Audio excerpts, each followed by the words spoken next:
ব্রিটেনের রাজতন্ত্র বিলোপ এবং সরাসরি ভোটের মাধ্যমে রাষ্ট্রপ্রধান নির্বাচনের দাবিতে লন্ডনের বাকিংহাম প্যালেসের সামনে বিক্ষোভ হয়েছে।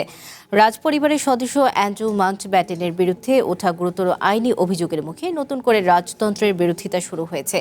শনিবার দুপুরে রাজপ্রাসাদের সামনে নট মাইকিং লেখা ব্যানার ও ডাইনোসরের প্রতিকৃতি নিয়ে অভিনব প্রতিবাদ জানান প্রায় 150 আন্দোলনকারী। তাদের দাবি, আধুনিক রাষ্ট্রে জন্মসূত্রে নয় বরং যোগ্যতার ভিত্তিতেই রাষ্ট্রপ্রধান নির্বাচন করতে হবে।